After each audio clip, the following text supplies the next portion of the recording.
Dhariwal Gandhi ground ਦੀ ਚੌਥੀ ਵਿਸ਼ੇਸ਼ night Ram ਬਨਵਾਸ, ਜਿਸ ਦਾ ਉਦਘਾਟਨ ਧਾਰੀਵਾਲ ਖਾਟੂ ਸ਼ਾਮ ਸਭਾ ਵੱਲੋਂ ਕੀਤਾ ਗਿਆ। ਇਸ ਮੌਕੇ ਤੇ ਖਾਟੂ ਸ਼ਾਮ ਸਭਾ ਵੱਲੋਂ ਸ਼੍ਰੀ ਰਾਮ ਡਰਾਮਟਿਕ ਕਲੱਬ ਗਾਂਧੀ ਗਰਾਊਂਡ ਨੂੰ 3100 ਰੁਪਏ ਦੀ ਰਾਸ਼ੀ ਵੀ ਦਿੱਤੀ ਗਈ।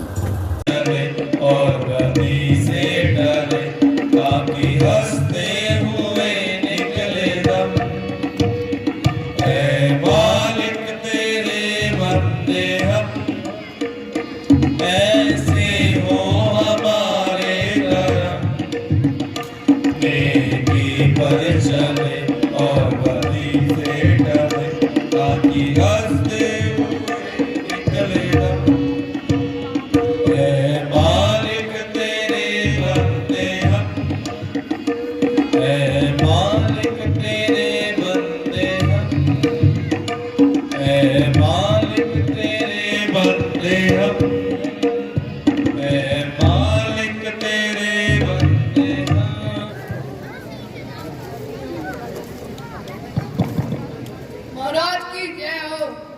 महाराज,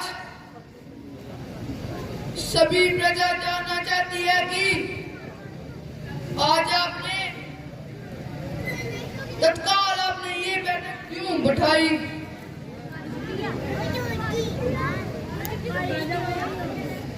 उस प्रतिज्ञा जिस बात के लिए ये दरबार सजाया है और आप लोगों को खासकर बुलाया है, बात ये है कि मैं सोचता हूं कि अब राष्ट्र किसी को कर दिया जाए। सो मेरी आजो राजा रामचंद्र को ही बनाया जाए और ये सूर्यवंशी ताज उसके सिर पे ही पहनाया जाए। वह चारों में से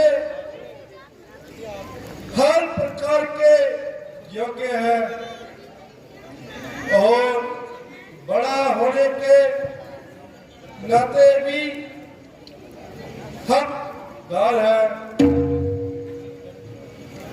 अब तो मैं बूढ़ा हो चुका हूँ। मैं सोचता हूँ कि अपने जीवन अवस्था में ही किसी दूसरे को ये पद सौंप दिया जाए। इसलिए ये तत्काल बैठक बुलाई। गुरु वशिष्ठ जी के अनुसार उन्होंने कल का ही समय बताया है। गुरु वशिष्ठ जी कहते हैं कल का मुहूर्त बहुत शुभ है, अन्यथा उसके बाद वरना 1 वर्ष बीत जाएंगे। इसलिए ज्यादा देर न करते हुए तत्काल बैठक बुलाई है। महाराज, आपका वास्तव में शुभ ख्याल है और आपकी ताजवीज बेमिसाल है। आपने जो फैसला किया है निसंदेह लाजवाब है। सारी अयोध्या को आपकी राय से इफ्तार है।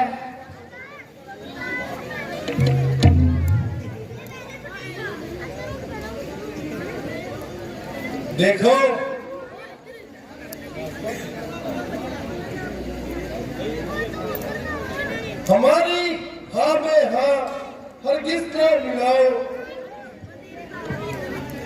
जिस किसी को यह भी विरोध हो वो फौरन अपनी आवाज उठाए। दशरथ उनको कुछ नहीं कहेगा, क्योंकि राजा तो आपके अधीन है, इसलिए मुझसे डरने की कोई जरूरत नहीं। जो कुछ दिल में है वो बता दीजिए, बाद में मत कहना कि राजा ने अपनी मर्जी से ही ये फैसला लिया।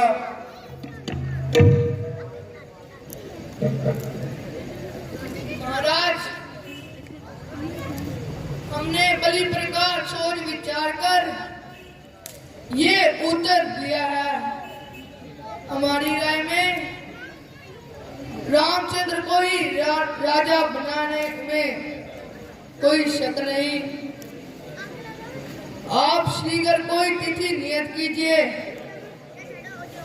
और रामचंद्र को राजा बना दिया जाए। क्यों मेरे सहयोगियों, क्या आपकी राय भी ऐसी है?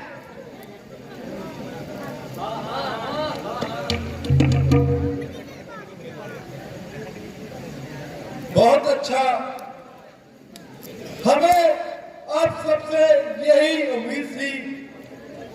आज का दिन बहुत ही खुशी का दिन है।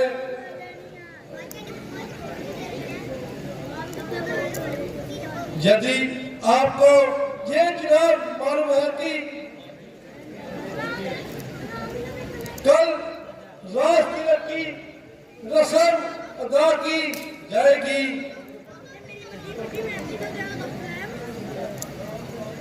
महाराज दशरथ की जय, महाराज दशरथ की जय, महाराज दशरथ की जय, महाराज दशरथ की, राजा राम की, महाराज दशरथ की, राजा राम की।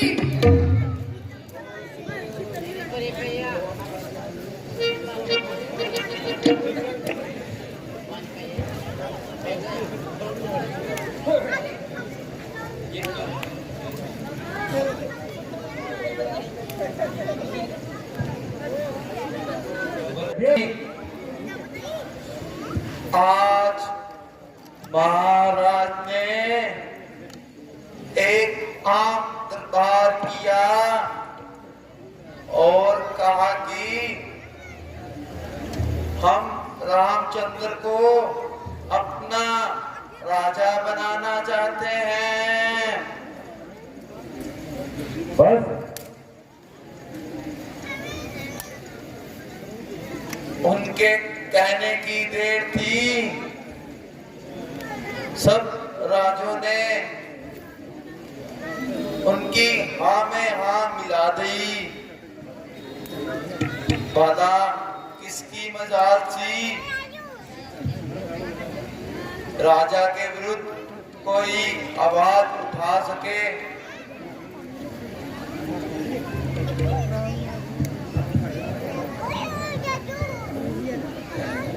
बस तो यही बात थी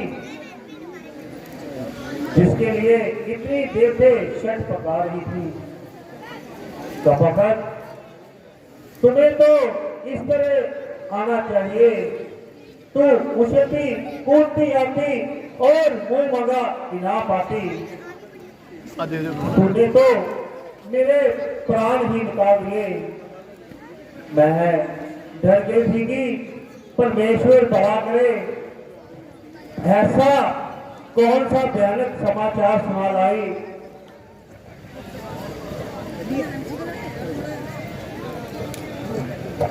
अगर रामचंद्र राजा बनता है तो तेरे घर से क्या निकलता है? वो तो बड़ा होनहार है और कौशल्या से बढ़कर मेरा वफादार है। रानी जी,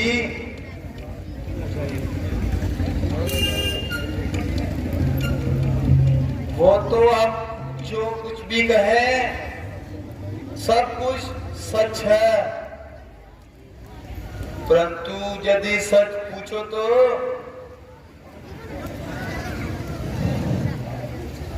आप अपने श्रृंगार में ही मस्त रहती हैं।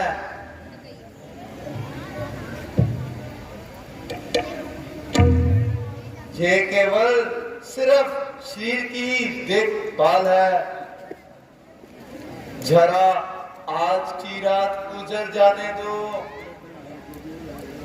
उसके बाद राज तिलक हो जाने दो। देखना कैसे कैसे खून खिलाएगा। तू रोएगी, पछताएगी और हाथ मलती रह जाएगी। उस समय अपनी जुबान से कहोगी कि मंत्रा ने जो कुछ भी कहा सो सच ही कहा था।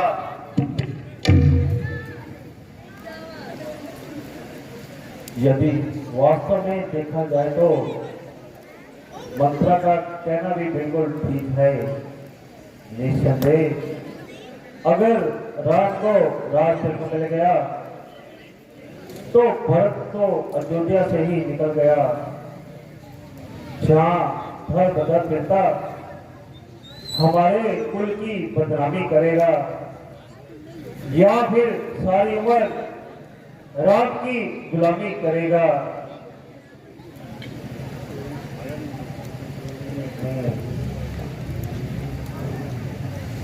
हाँ, ये ठीक है। मंत्रा से ही पूछती हूँ, वह ही कोई यत्न करेगी और मेरा काम बनाएगी, क्योंकि वही मेरी हमराज है और वैसे भी जमाना साथ है। हाँ तो फिर मंत्रा, अब मुझे क्या करना चाहिए? रानी जी, आपको फिक्र करने की कोई जरूरत नहीं। प्रभु ना करे यदि कोई भारी मामला आ पड़ा तो मैं मिनटों में ही सुलझा दूंगी। जब मेरे सिर पर आपका हाथ है तो और सारी ही दुनिया मेरे साथ है। लो, अब मैं एक तकरीर बताती हूँ, ध्यान से सुनना।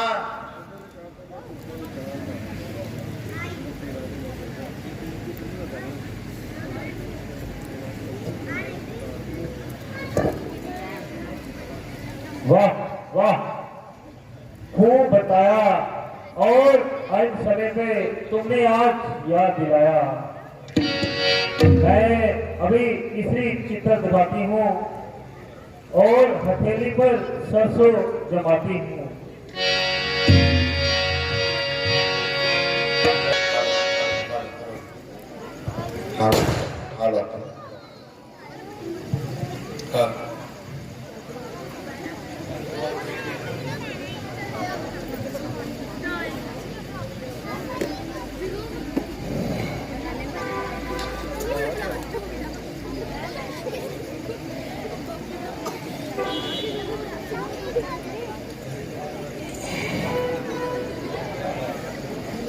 है ये क्या बात है? आज खुशी के बदले रंज के आसार पैदा हो रहे हैं और तमाम काम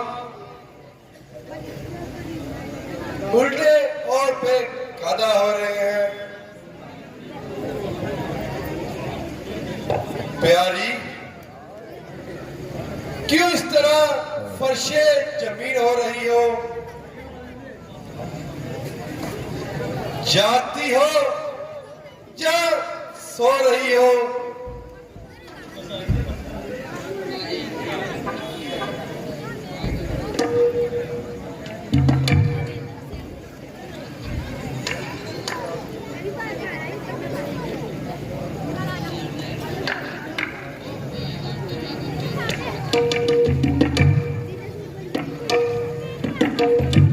प्यारी, ये ना आंखें खोलो, कुछ मुंह से तो बोलो। किसने सताया, किसने दुखाया, कोई बात भी तो बताओ। तबीयत उदास हो गई है या मुझसे नाराज हो गई है?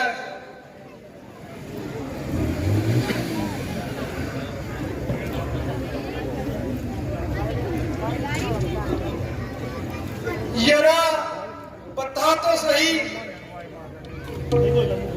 किस बात पे मुझसे नाराज हो गई और इस तरह दिल कशीदा हो गई?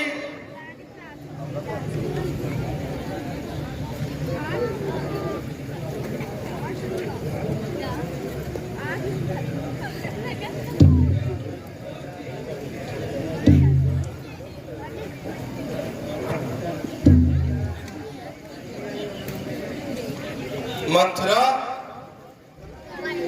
तुम्हें कुछ हाल मालूम है कि आज रानी इस कदर निराश क्यों है? सच सच बता, ये क्या बात है? वरना समझ लो तेरा सिर और मेरी तलवार हो। नहीं नहीं महाराज, आज सुबह से ही इनका ये हाल है। ना जाने तबीयत पर क्या मिलाल है। मैंने हर जन बुलाया और अपना सारा जोर लगाया, मगर क्या मजाल, मुख से कुछ भी एक बार बोली हो, जरा भी आंख खोली हो, केवल एक बार ठंडी सांस भरकर कहा कि हाय राम, मेरी किस्मत फूटी। अच्छा,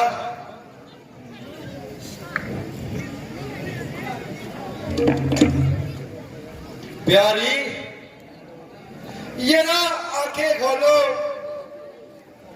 किसने सताया है? ये ना उसका नाम तो लो। मैं अभी इसी वक्त उसके टुकड़े टुकड़े कर दूंगा। क्या खता हुई है मुझसे,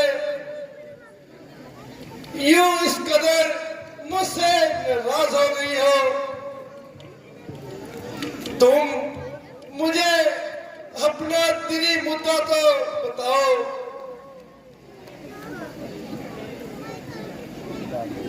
हाय हाय, मुझ गरीबों की जली क्या पूछते हो?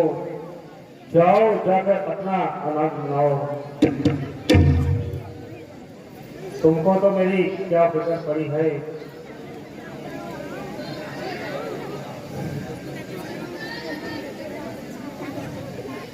आप रात चल करके अपना दिल बहलाओ।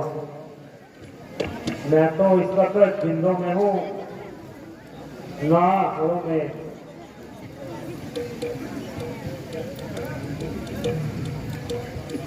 हम अपनी नसीबों का सुख ही फैसला कर लेंगे। आपसे अपने प्यार की खुराक नहीं मांगेंगे।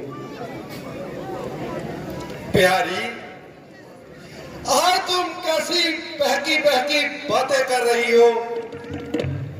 आज से पहले कभी तुम्हें इतना उदास तथा क्रोधित नहीं देखा था। मैंने राजा रामचंद्र को अपनी मर्जी से नहीं दिया, बल्कि सबका मशवरा लेकर ही ये काम किया, ना कि अपनी मर्जी से दिया। रही रामचंद्र की बात, तो वो तो तेरा पहले से ही वफादार है। अजी रहने दीजिए। वाह वाह, मेरा बेटा तो सारी उम्र की सेफ्टी करेगा। जहाँ जंगलों में भटक भटक के अपने प्राण दे देगा, मैं अपने होते हुए ये बेइंसाफी कभी नहीं होने दूंगी और इस मामले में किसी की दाल ना चलने दूंगी।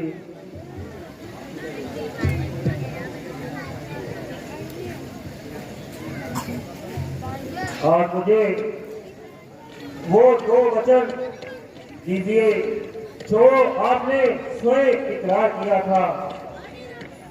बस इतनी किसी बात के लिए नाहक परेशान किया। मुझे वो दिन याद है। मांगो, मैं एक वचन के बदले दोनों वचन देने को तैयार हूं। देखिए, कहीं अपनी बात से मुकर मत जाना और किसी समय का आज बहाना ना बनाना।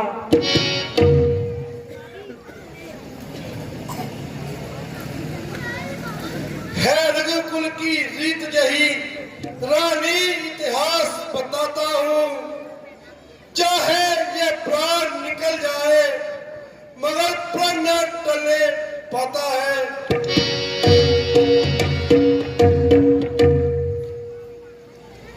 लो मां 4-2 के बदले क्या इसने बात बनाई है? जब मैंने तेरे सामने कसम राम की खाई है।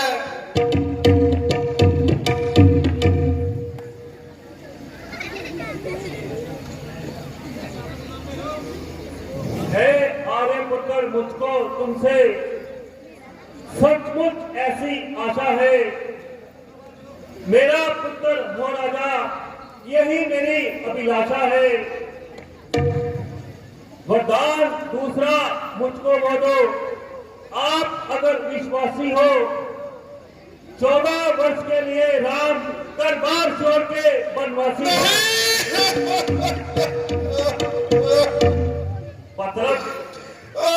भरत को राज और दूसरा राम को 14 साल का वनवास।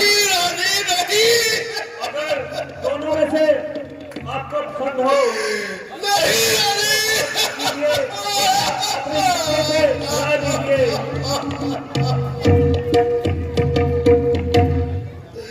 प्यारी, यह आदत से भागकर आज तेरे दिल में क्या वहम समा गया? जहां बैठे बिठाए इस तरह का विचार तेरे दिल में आ गया। ऐसी फजूल की बातें मुख से न निकालो और जरा होश से काम लो। तुम्हारी हट का यह फल होगा कि तमाम खुलकर नाश हो जाएगा। इधर रामचंद्र मेरी आंखों से दूर हुआ, उसी वक्त मेरा परलोक निवास हुआ और भरत इस बात को सहन नहीं कर पाएगा और कभी भी अकेला सकेगा। लक्ष्मण तो वैसे ही उसकी जान जीता है और बगैर राम के पानी तक नहीं पीता। या तो वो राम के साथ जाएगा और उससे जाने से पहले अपने प्राण दे जाएगा। और कुशल्या यह बात सुनते ही परलोक सुधार जाएगी। उधर सीता दीवारों से ठक्करे मारेगी और शत्रुघ्न का इन्हीं मुसीबतों से धन निकल जाएगा। फिर तुम यहाँ अकेली आओगी शरा और अपने मन मने गीत गाना। परमेश्वर के वास्ते बुढ़ापे का ख्याल कर रानी। इतने तो कम से कम पति पर उपहार कर।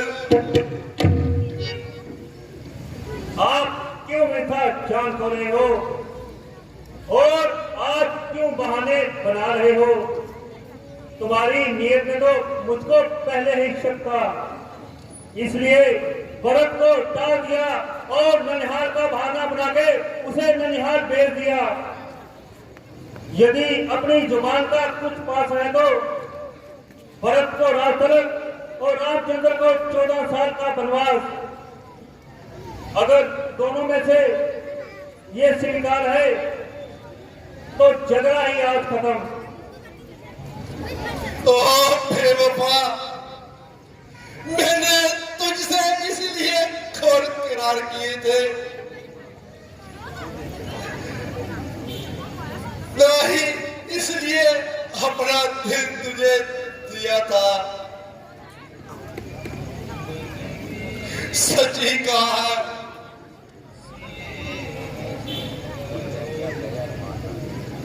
उचित चीज उचित स्थान पर ही शोभा देती है। मूर्खों के हाथ में फंसकर उल्टी तकदीर हो जाती है। अफसोस मेरे कम समझी ने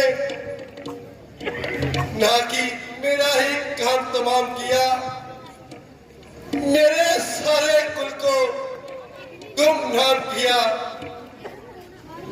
ओह जालिम, अमृत के धोखे जहर पिलाती रही।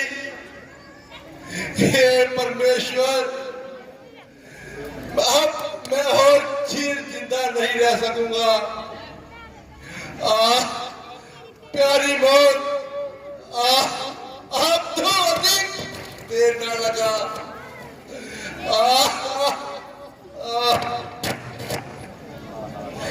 मैं तुम्हारा स्वागत करने आ रहा हूँ।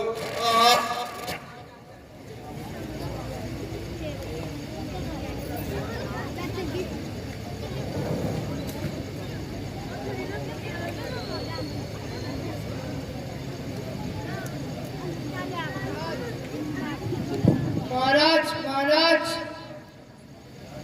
राज किले का सामान तैयार है और वहां सिर्फ आपका इंतजार है। महाराज, राज तिलक के कार्य में इधर उधर भागते रहे, इसके कारण ये रात भर जागते रहे। मगर ये सोने का समय नहीं, मगर इसको जगाना भी ठीक नहीं। तुम जाओ, रामचंद्र को जहां ही भेज लाओ।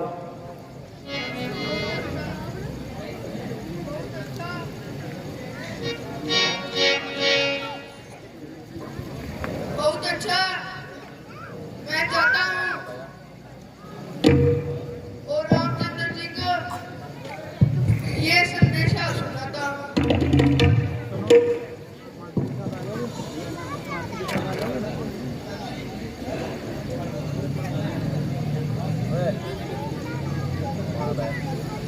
जय श्री राम।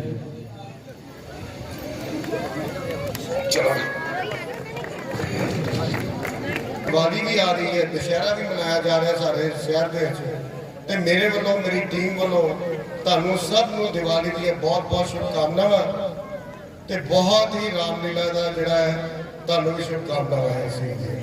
ਮੇਰੇ ਵੱਲੋਂ ਇੱਕ ਛੋਟੀ ਜਿਹੀ ਅਨਾਉਂਸਮੈਂਟ ਹੈ, ਜਿਸ ਤਰ੍ਹਾਂ ਮਿੱਠੂ ਭਾਜੀ ਨੇ ਹੁਣੇ ਕਿਹਾ ਵੀ ਹੈ ਕਿ 12 ਨਵੰਬਰ ਨੂੰ ਗੜਵਾ ਰੋਡ ਤੇ ਖਾਟੂ ਸ਼ਾਮ ਜੀ ਦਾ ਬਹੁਤ ਜਨਮ ਦਿਨ ਮਨਾਇਆ ਜਾ ਰਿਹਾ ਹੈ, ਬੜੀ ਧੂਮਧਾਮ ਨਾਲ ਮਨਾਇਆ ਜਾ ਰਿਹਾ ਹੈ। ਸਾਡੇ ਵੱਲੋਂ ਪਿਛਲੇ ਸਾਲ ਵੀ ਬਹੁਤ ਪ੍ਰਯਾਸ ਸੀਗਾ, ਐਤਕੀ ਵੀ ਪ੍ਰਯਾਸ ਰਿਹਾ, ਸਾਰੇ ਸ਼ਹਿਰ ਵੱਲੋਂ ਬਹੁਤ ਸਾਨੂੰ ਸਾਥ ਵੀ ਮਿਲਿਆ, ਤੇ ਮੈਂ ਐਤਕੀ ਵੀ ਇਹ ਉਮੀਦ ਕਰਦਾ ਹਾਂ ਕਿ ਸਾਰਾ ਸ਼ਹਿਰ ਸਾਡਾ ਸਾਥ ਦੇਗਾ। ਅਟੂਟ ਲੰਗਰ ਦਾ ਵੀ ਉੱਥੇ ਪ੍ਰਬੰਧ ਹੈ। ਸ਼੍ਰੀ ਰਜਿੰਦਰ ਭਾਰਗਵ ਜੀ ਜਿਹੜੇ ਕਿ ਜੈਪੁਰ ਤੋਂ ਨੇ, ਉਹ ਆ ਕੇ ਇੱਥੇ ਗੁਣਗਾਨ ਕਰਨਗੇ, ਤੇ ਸਾਡੀ ਸੰਗਤ ਨੂੰ ਇਹ ਮੇਰੇ ਵੱਲੋਂ ਬੇਨਤੀ ਕੀਤੀ ਜਾਂਦੀ ਹੈ ਕਿ ਉਹ ਆਉਣ, ਉਸ ਦਿਨ ਦਾ ਜਿਹੜਾ ਮਾਨ ਸਨਮਾਨ ਸਾਡਾ ਵੀ ਵਧਾਉਣ ਤੇ ਆਨੰਦ ਮਾਣਨ। ਜੈ ਸ਼੍ਰੀ ਰਾਮ। ਅੱਜ ਸ਼੍ਰੀ ਰਾਮ ਡਰਾਮੈਟਿਕ ਕਲੱਬ ਦੀ ਸਟੇਜ ਤੇ ਖਾਟੂ ਸ਼ਾਮ ਸੁਸਾਇਟੀ ਜਿਹੜੇ ਕਿ ਬੜੇ ਹੀ ਵਧੀਆ ਕੰਮ ਕਰ ਰਹੇ ਨੇ ਸਨਾਤਨ ਦੇ ਪ੍ਰਚਾਰ ਦੇ ਲਈ, ਸਨਾਤਨ ਦੇ ਨਾਲ ਪ੍ਰੇਮ ਪਿਆਰ ਸਦਭਾਵਨਾ ਸਾਡੇ ਲੋਕਾਂ ਨੂੰ ਦੇਖਣ 'ਚ ਮਿਲ ਰਹੀ ਹੈ। ਕੁਝ ਹੀ ਸਮੇਂ ਦੇ ਵਿੱਚ ਇਹਨਾਂ ਕਲੱਬ ਮੈਂਬਰਾਂ ਨੇ ਆਪਣੀ ਜਿਹੜੀ ਅਲੱਗ ਹੀ ਜਗ੍ਹਾ ਜਿਹੜੀ ਹੈ ਧਾਰੀਵਾਲ ਦੇ ਵਿੱਚ ਬਣਾ ਲਈ ਆ। ਬੜੀ ਖੁਸ਼ੀ ਦੀ ਗੱਲ ਆ ਕਿ ਅੱਜ ਦਾ ਜਿਹੜਾ ਯੁਵਾ ਇਸ ਤਰੀਕੇ ਦੇ ਨਾਲ ਸਨਾਤਨ ਦੇ ਪ੍ਰਚਾਰ ਨੂੰ ਤੇ ਸਾਡੇ ਲੋਕਾਂ ਨੂੰ ਸਨਾਤਨ ਦੇ ਨਾਲ ਜਿਹੜੀ ਜੋੜਨ ਦੀ ਕੋਸ਼ਿਸ਼ ਇਹ ਲੋਕ ਕਰ ਰਹੇ ਨੇ। ਅਸੀਂ ਇਹਨਾਂ ਦਾ ਤਹਿ ਦਿਲੋਂ ਧੰਨਵਾਦੀ ਆ। ਪ੍ਰਭੂ ਸ਼੍ਰੀ ਰਾਮ ਜੀ ਦੇ ਚਰਨਾਂ 'ਚ ਅਸੀਂ ਬੇਨਤੀ ਕਰਦੇ ਆ ਕਿ ਸਮੂਚੀ ਟੀਮ ਜਿਹੜੀ ਆ ਇਸੇ ਤਰ੍ਹਾਂ ਹੀ ਸਨਾਤਨ ਦੇ ਪ੍ਰਚਾਰ ਦੇ ਲਈ ਦਿਨ ਰਾਤ ਇੱਕ ਕਰਦੀ ਰਵੇ। ਪ੍ਰਭੂ ਸ਼੍ਰੀ ਰਾਮ ਜੀ ਦਾ ਆਸ਼ੀਰਵਾਦ ਇਹਨਾਂ ਭਰਾਵਾਂ ਤੇ ਸਦਾ ਹੀ ਬਣਿਆ ਰਵੇ। ਖਾਟੂ ਸ਼ਾਮ ਸੇਵਾ ਸੁਸਾਇਟੀ ਵੱਲੋਂ ਸਾਡੀ ਕਲੱਬ ਨੂੰ 3100 ਰੁਪਇਆ ਦਿੱਤਾ ਗਿਆ ਹੈ। ਅਸੀਂ ਇਹਨਾਂ ਦਾ ਬਹੁਤ ਬਹੁਤ ਧੰਨਵਾਦ ਕਰਦੇ ਹਾਂ। ਜੈ ਸ਼੍ਰੀ ਰਾਮ, ਜੈ ਸ਼੍ਰੀ ਰਾਮ।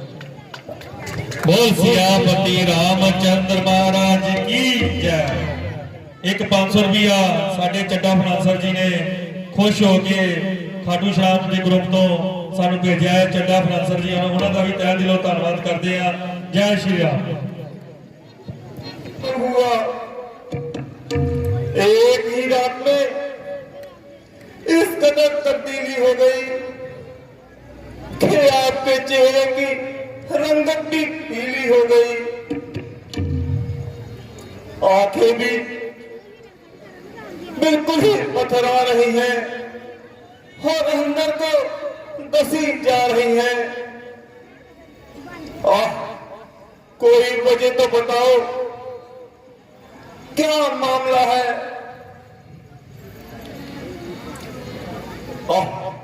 माता जी जरा आप ही बता दीजिए क्या बात है। हाँ मालूम है, परंतु इसका उपाय तुम्हारे हाथों में है। बेटा बात तो मामूली सी है, मगर पूरी करूं तो मैं बताऊं, वरना क्यों मिलता मैं अपनी सिर कपाऊं। माता जी हैरानी है कि आप किस प्रकार की संताप कर रही हैं। अगर राम पर आपका इतना भी अतबार नहीं तो मैं किसी भी तरह आपका पुत्र कहलाने का हकदार नहीं। राम जैसे पिताजी का ताबेदार है, वैसे ही आपका फरमादार है। मेरी जान हर समय आपके चरणों पर कुर्बान है। आप अगर मगर का शब्द इस्तेमाल कर मुझे कलंक ना लगाइए और जो आज्ञा हो आप मुझे शीघ्र बताइए। बेटा, महाराज ने मुझसे स्वयं इकरार किया था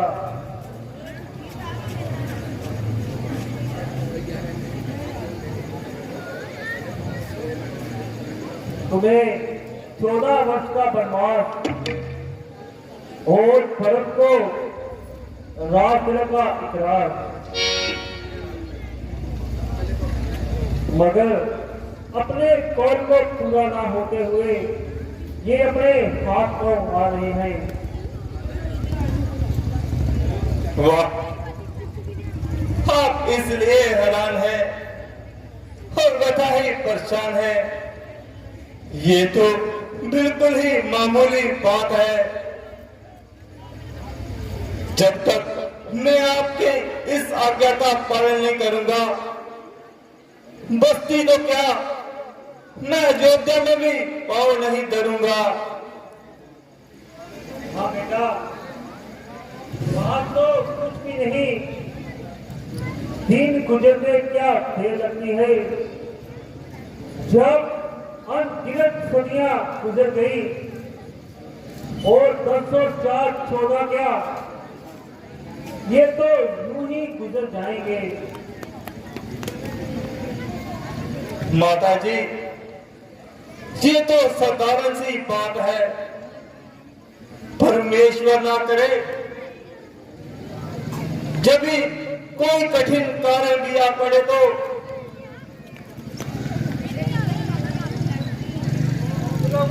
कुल की यार तब भी जान के साथ है।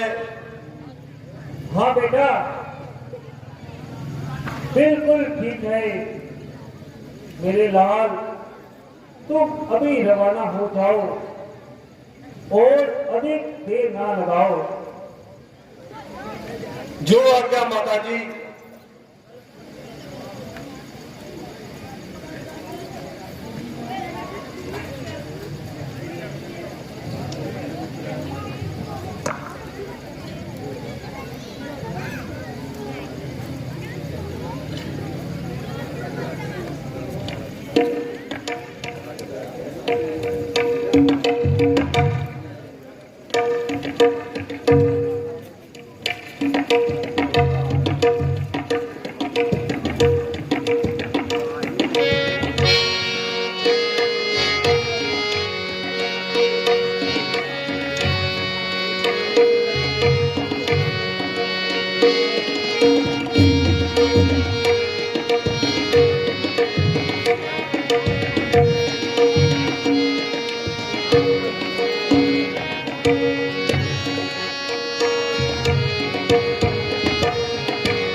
माता जी प्रणाम।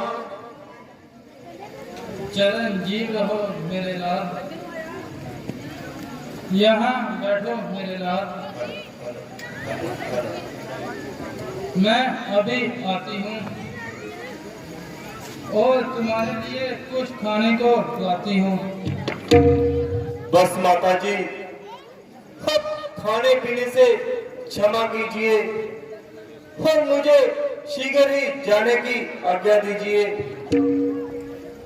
ना बेटा, मैं अधिक देर ना ठहराऊंगी, मगर थोड़ा सा खाना जरूर खिलाऊंगी, क्योंकि आज तुम्हें राज तिलक की शुभ रस्म अदा करनी है, इसलिए वहां खाली पेट जाना बदशगनी है।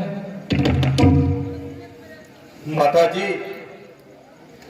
राज तिलक के लिए जो कथन निकलना था वो तो कब का निकल चुका। मुझको बजाय अयोध्या के जंगल का राज मिल गया। बेटा, ये कैसा अशुभ वचन मुंह से निकाल रहे हो? माता जी, जो बात मैंने कही है वह बिल्कुल ही सही है। आखिर क्या मामला है?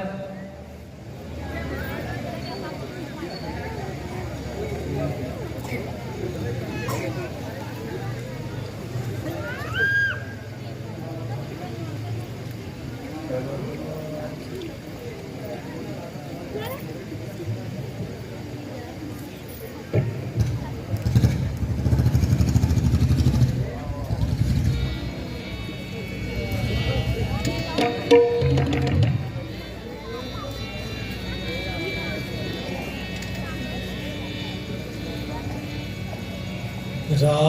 के बदले माता मुझको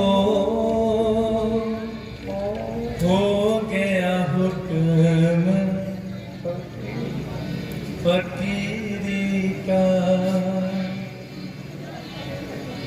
राज के बदले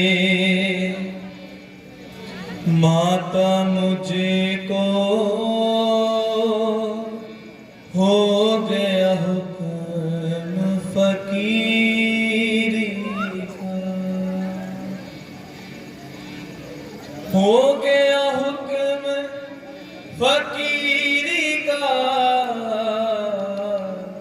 राज के बदले माता मुझको हो गया हुक्म फकीरी का।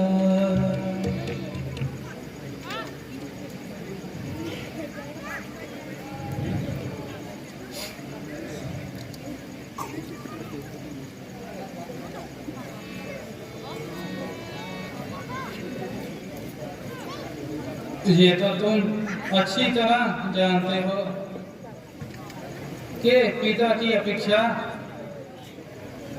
संतान पर माता का अधिक हक है। बेशक इसमें क्या शक है। तो स्वामी जी की अपेक्षा तुम पर मेरा ज्यादा अधिकार है। जब मैं मान चुका हूं तो इसका बार बार दोहराना बेफायदा है। वाणी से या दिल से? दिल से, दिल से नहीं बल्कि सच्चे दिल से। तो अब आगे काबू में। अच्छा, तो मेरा हुक्म है कि तुम वन में ना जाओ। माता जी, मगर कोई कारण भी तो बताओ। फिर वही अगर मगर की बात। माता जी, मैंने आपकी दिली मंशा को समझ लिया है, मगर ये आपका बिल्कुल ही उल्टा सवाल है। वह किस तरह? वह इस तरह की, पिताजी हम दोनों के स्वामी हैं। उनके आज्ञा का पालन करना ना करना हम दोनों के लिए सख्त हानि है, क्योंकि वह आपके पति और मेरे बाप हैं। इसलिए उनकी आज्ञा के विरुद्ध चलना हम दोनों के लिए पाप है।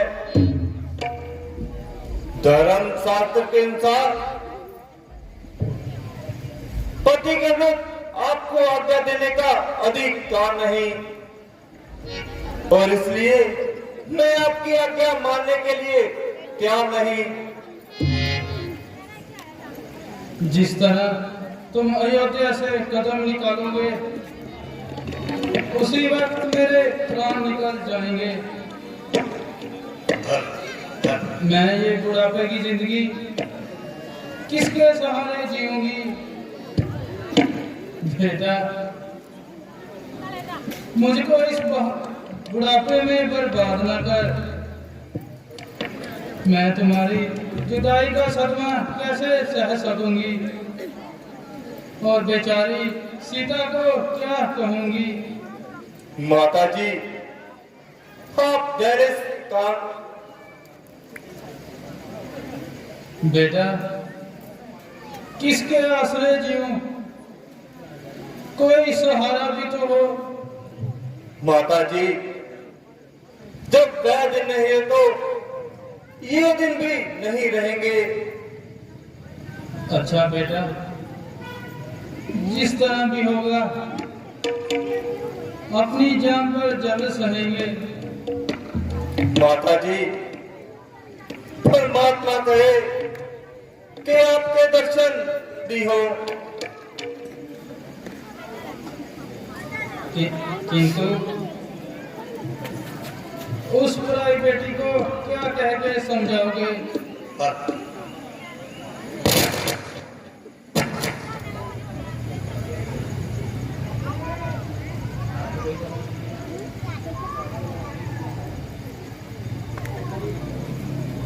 मंत्री जी, जाओ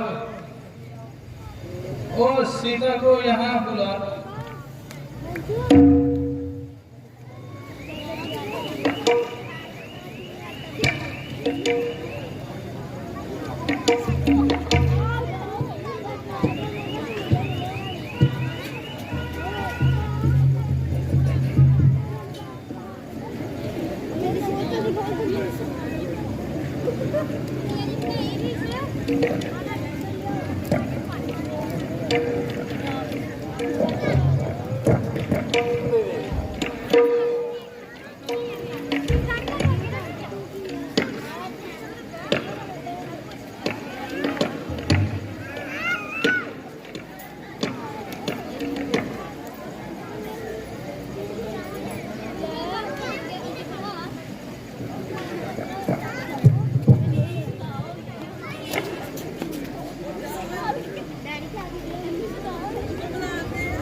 माता जी, कहिए आपकी क्या आज्ञा है?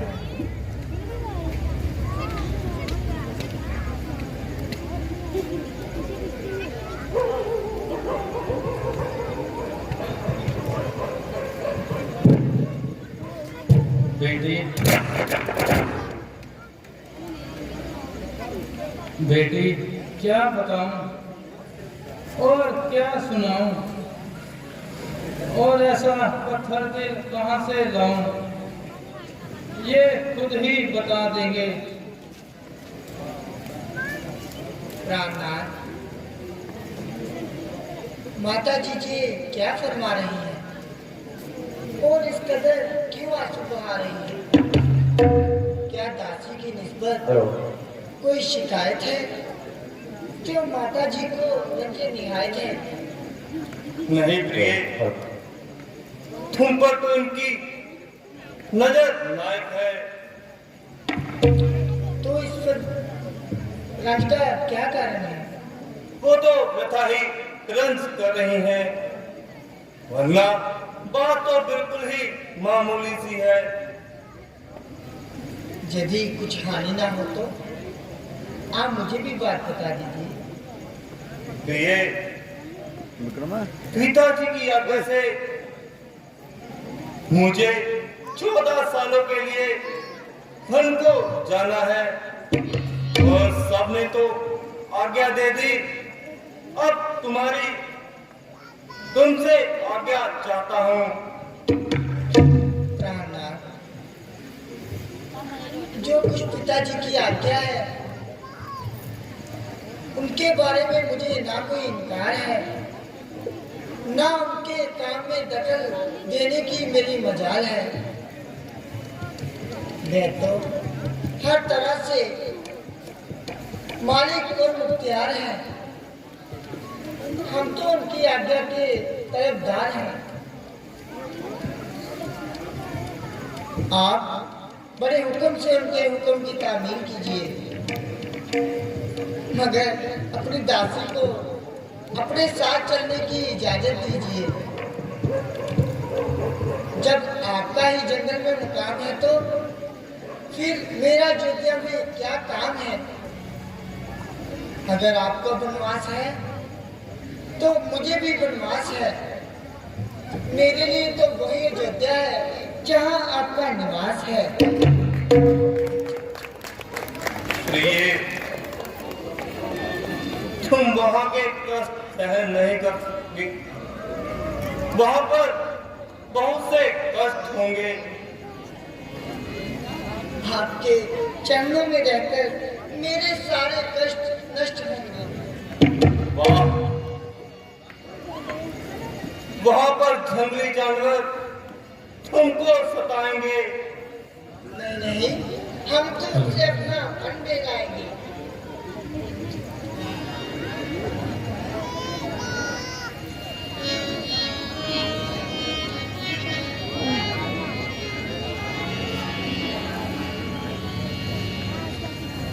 वन में सिए न जाओ,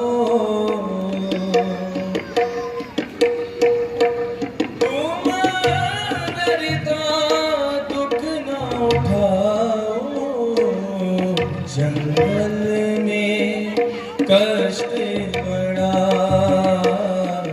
मुझे फल कर्मों का मिला। वन में सिए न जाओ, तुम नरता दुख न उठाओ।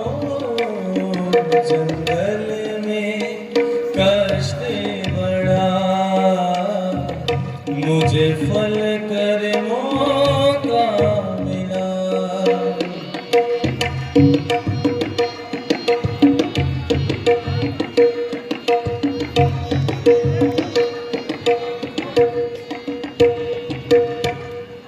तू जो गई संग मेरे सीते, और भी कष्ट बढ़ेगा।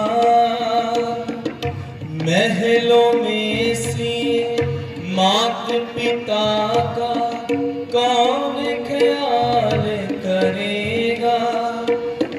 वहाँ ऐसे सुख न मिलेंगे, और पग पग कांटे चुभेंगे।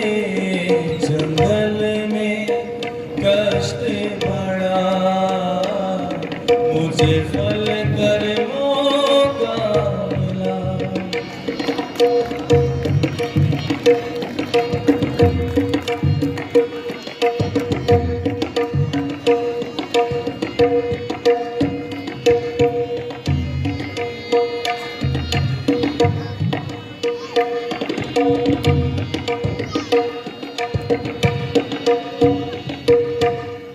सिए मेरी बात मान लो मेरा कहना।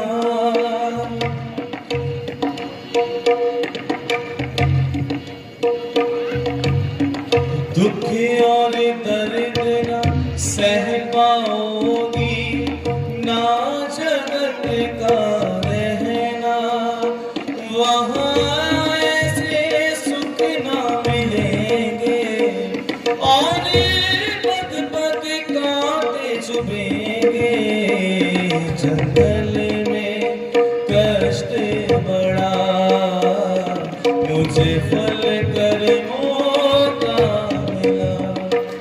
वन में सिए न जाओ, तुम नरता दुख न उठाओ।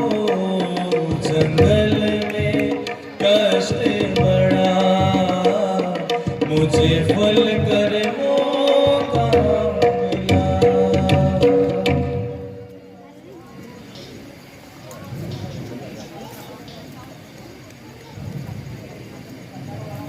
नहीं, हम आपके साथ जरूर जाएंगे। सीता, तुम तो मन तक लगा रही हो, और बात तो कहीं से कहीं ले जा रही हो। रामनाथ, मेरी आपके सामने मंतक लड़ाने की क्या औकात है। सच पूछिए तो मुझे तो बात करने की भी लियाकत नहीं है। पिताजी की आज्ञा का पालन करना हम दोनों के लिए जरूरी है। स्वामी जी, मुझे आपकी आज्ञा हर समय स्वीकार है, पर अपने पतिव्रत धर्म से सीता लाचार है। गोया आप तो अपने आप को इस कलंक से बचाते हो और वही कलंक मेरे माथे पर लगाते हो। मैं मरते मर जाऊंगी, मगर पिता जनक और माता धरणी के नाम को बट्टा न लगाऊंगी। यदि आप अकेले वन को जाओगे तो निश्चय है सीता को भी आप जीवित न पाओगे। सीते, तुम वन में इसलिए जाती हो? आप किस लिए जाते हो? मुझको मेरे पिताजी का हुक्म है और मुझे मेरी माता जी की आज्ञा है। सीते, तुम्हारी माता जी की क्या आज्ञा है? आपके पिताजी की क्या आज्ञा है? मेरे पिताजी की ये आज्ञा है कि तुम वन को जाओ। मेरी माता जी की आज्ञा है कि जहाँ तुम्हारे पति जाए तुम साथ जाओ। तुम्हारा दिमाग तो वास्तव में लाजवाब है, मगर तुम्हारा साथ जाना एक तरह का अजाब है।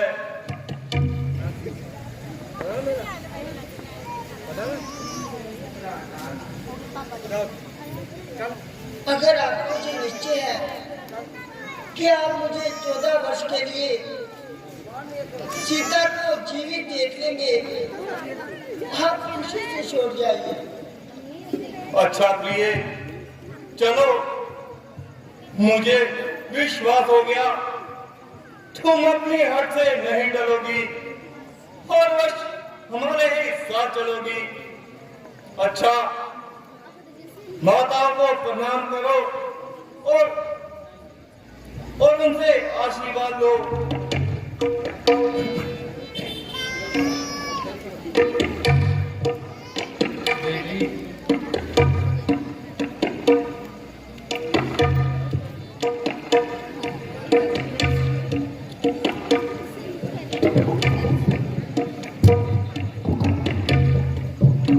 माता जी, मैं आपके चरणों में पड़ती हूँ और आपसे आज्ञा के लिए प्रार्थना करती हूँ। बेटी, क्या कहूँ, रोते रोते आंखों का पानी खत्म हो गया,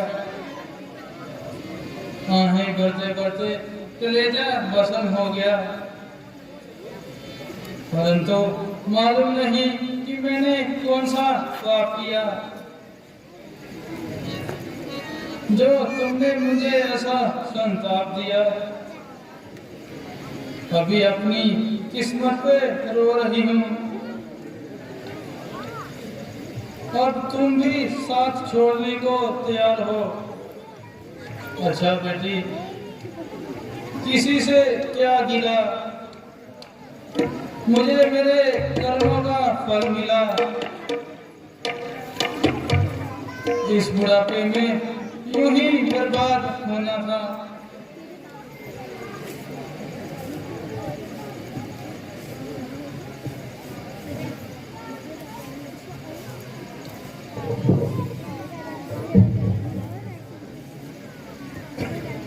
अच्छा माता जी, हम जा रहे हैं। क्या कहूँ बेटे, घर घाट से तुम पहुंच गए। एक तो रोटी थी पहले, अब तो दोनों चले।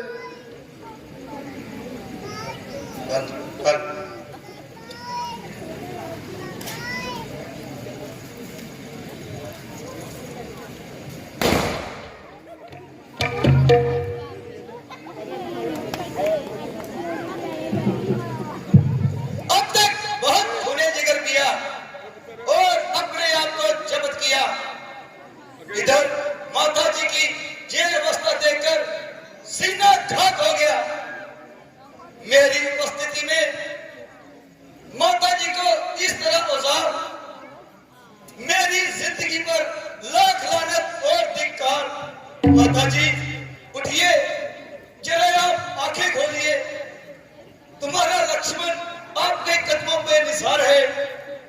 अगर नहीं बोलती तो लीजिए, लक्ष्मण आपसे पहले मरने के लिए तैयार है।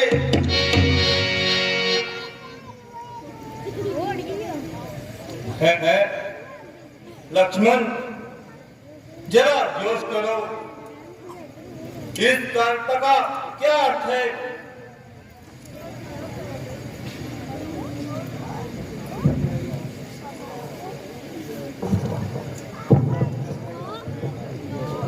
नहीं बेटा, मैं अच्छी हूँ, यूं ही चक्कर सा आ गया था।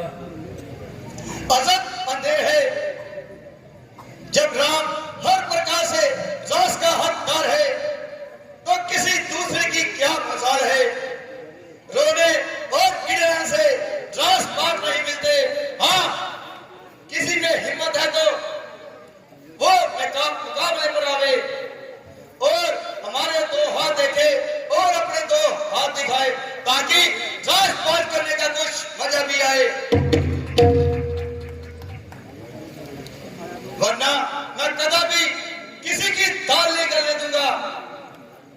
जब तक दम में दम है और किसी की चाल नहीं चलने दूंगा। प्यारे लक्ष्मण, मुझे सख्त अफसोस है कहीं अपनी बात से मुकर मत तुम्हारी जाना तबीयत और में किसी कोई तरह का जोश और है। बहाना ना बनाना। जरा सोचो तो सही। है रघुकुल की रीत यही बताता हूँ, आप दिखाओगे चाहे ये प्राण निकल जाए मगर प्रण न निकलने पाता है। और किसके खिलाफ तलवार उठाओगे? अब 4-2 के बदले सोचे समझे अपने मुंह से ऐसे शब्द निकालते और बताइए अपने आप को पापों के घड़े में डालते हो। जरा अपने आप को संभालो और फजूल का जोश अपने दिल से निकालो। तमाम कुल का नाश हो रहा है, जिसे देखकर मेरा कलेजा पाश पाश हो रहा है।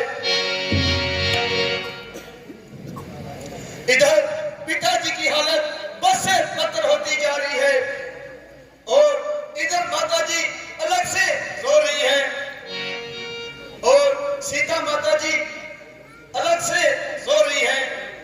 आपको ना मालूम कौन सा चाल चल रहा है। उल्टा मुझे कह रहे हैं कि तुम्हारा गुस्सा कोई फायदा है। अच्छा, अगर जू है तो जू ही सही। इस तरह सारे कुल का नाश कर भरत अवश्य राज कर लेगा और सूर्यवंशी मुकुट अपने सर धर लेगा। यदि धर्म और न्याय इसी का नाम है तो मैं भी एक तो राजपाट करने का मजा न चुका दूं तो समुद्र का दूध एक बार नहीं बल्कि लाखों बार हराम है।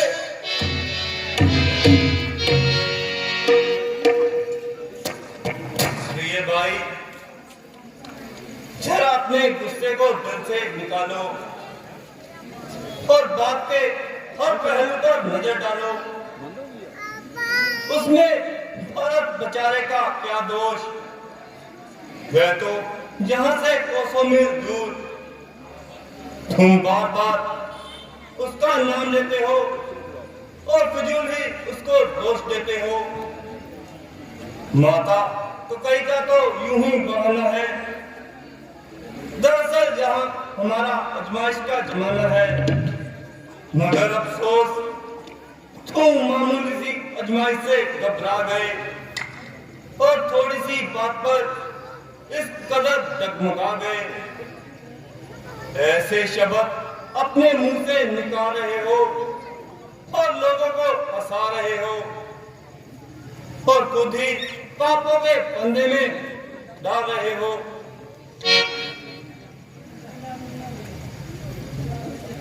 क्रोध की वजह से तुम्हारी तबीयत बहाल नहीं और तुम्हें रघुकुल की अहंका बिल्कुल ही ख्याल नहीं। बहुत अच्छा, रघुकुल की यही रस्म है तो अयोध्या में रहना मेरे लिए भी कसम है।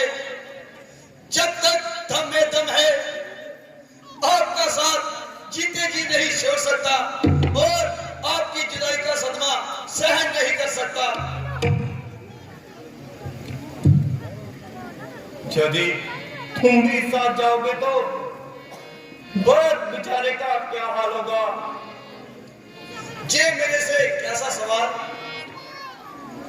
उसका इस हालत में जिंदा रहना बहुत ही कठिन होगा। तो मैं उसे पहले जान देने के लिए तैयार हूं। लक्ष्मण, तुम्हारी इस जिद से सारा कुल बेचिराग हो जाएगा। भ्राता जी, मैं अयोध्या में हर चीज नहीं रह सकता और आपकी जुदाई का सदमा सहन नहीं कर सकता। आप मुझे जहां छोड़ जाओगे, शरीर तो जरूर जहां रहेगा, मगर प्राण आपके साथ जाएंगे।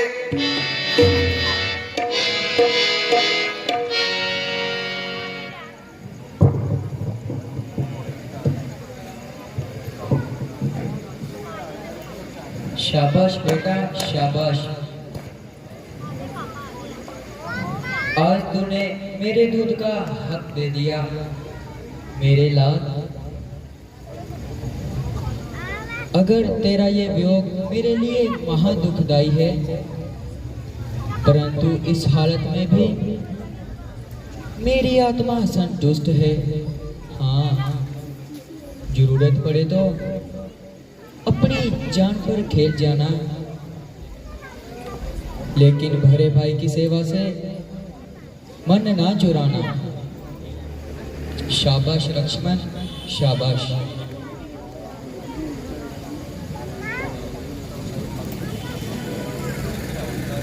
उचित तो यही था, तुम यहाँ पर ठहर जाते और रात के कार्य में भरत का हाथ बढ़ाते।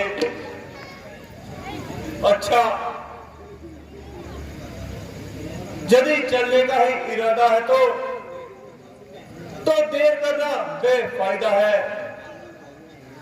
माताओं को आखिरी प्रणाम करो और जल्दी जंगल के रास्ते बढ़ो।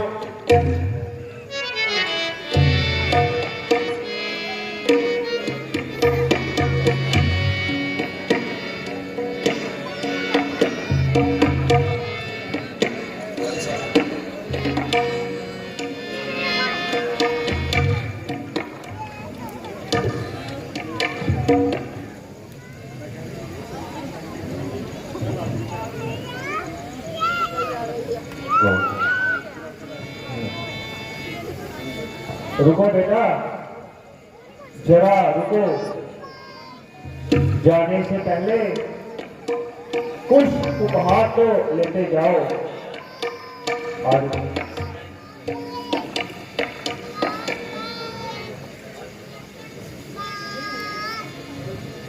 बेटा, ये कीमती वस्त्र आप तुम्हारे बदन पर शोभा नहीं देते, उन्हें उतार दो।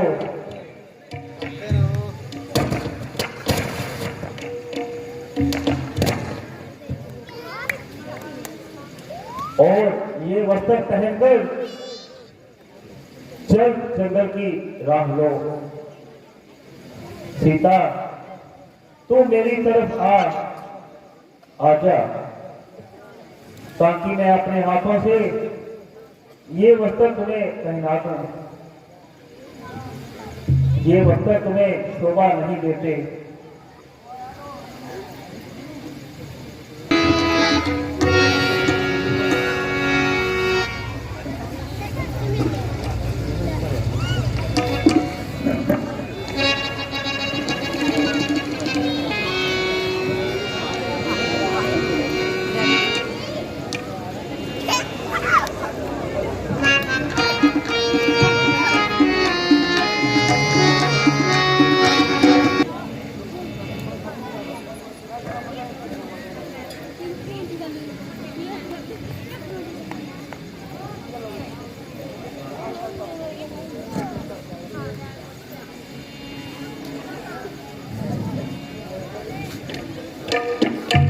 माता जी, आपने आज तक हर तरह खिलाया, पिलाया और पहनाया, अब इन्हें भी थोड़ी सुध आने दो और खुद ही अपने हाथ पांव हिलाने दो।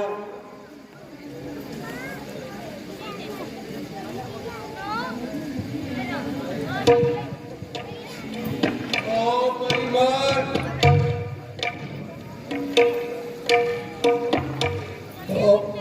ओ परिवार, अभी तेरा कलेजा नहीं भरा।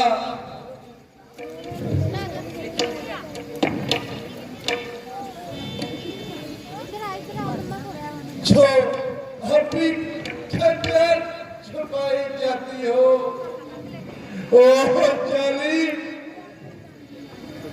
तुम कौन से जन्मों का बदला ले रही हो?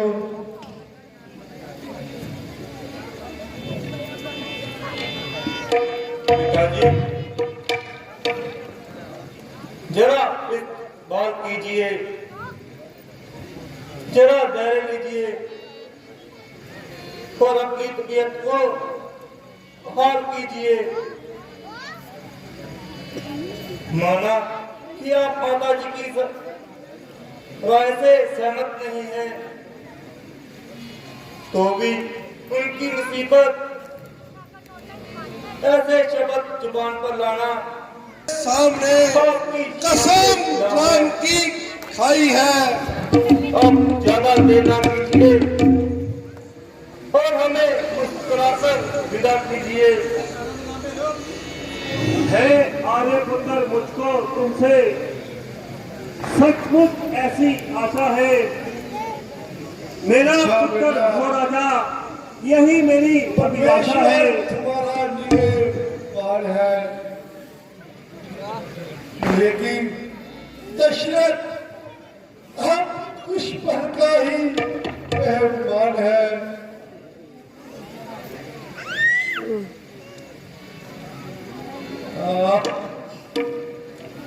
अच्छा पिताजी, हमें आज्ञा दीजिए।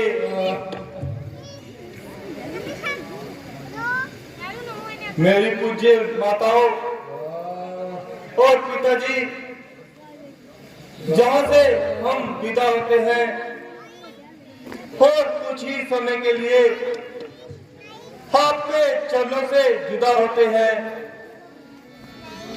जब आपका आशीर्वाद हमारे साथ है। 14 साल का वनवास हमारे लिए मामूली सी बात है। धर्मात्मा बलदे, हम तीनों ही अपने धर्म का पालन करते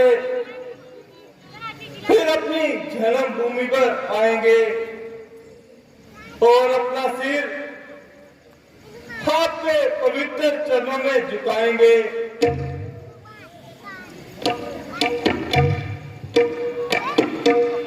राम वन को चले ऐसा लगने लगा, प्राण तन से जुदा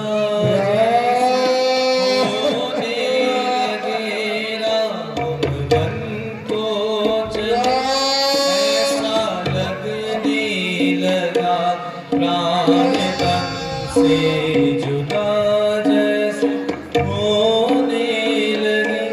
है अयोध्या पे कैसी ये बिजली गिरी, रास्तों पे खड़े लोग रोने लगे। रावण को चले ऐसा लगने लगा, प्राण तन से जुदा